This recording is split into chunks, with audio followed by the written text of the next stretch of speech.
Partner Cheryl, mga kapatid, patapos na lang ang linggo, may humahabol pang bad news. Nagdeklara ng bank holiday ang Export and Industry Bank dahil sa pagkalugi.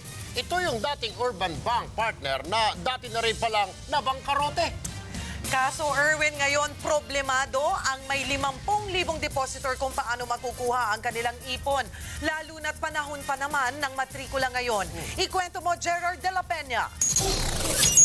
Magwi-withdraw lang sana si Jeffrey ng 5,000 pesos sa Ermita branch ng Export and Industry Bank, pambili ng gatas ng kanyang anak, nang harangin siya ng mga gwardya ng bangko.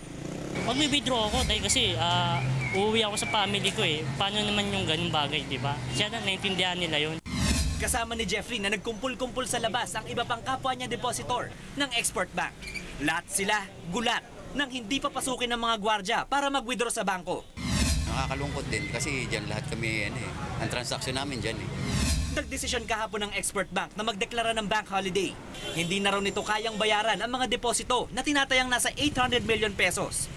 They inform us, mga bandang kahapon, that they have decided to turn over control of the bank to the BSP. Sa huling tala ng bangko, umabot na sa 725 million pesos ang lugi nito mula Setyembre na nakaraang taon. Nasa 25 billion pesos lang daw ang assets nito, pero karamihan dito ay real estate property na hindi naman pwedeng ibayad sa mga depositor.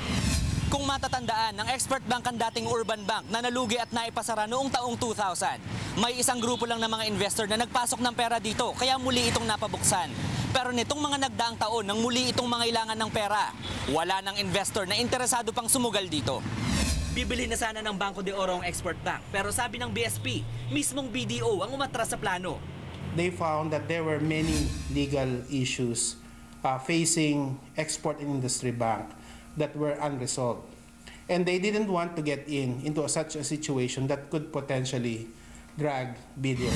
Nasa 50,000 ang depositors ng Export Bank. Kamot ulo ngayon ng mga tulad ni Jeffrey na may humigit kumulang 100,000 pesos na dineposito sa bangko sa loob ng 6 na taon. Buti na lang, insured ng pamahalaan ng depositong hindi lalampas sa kalahating milyong piso.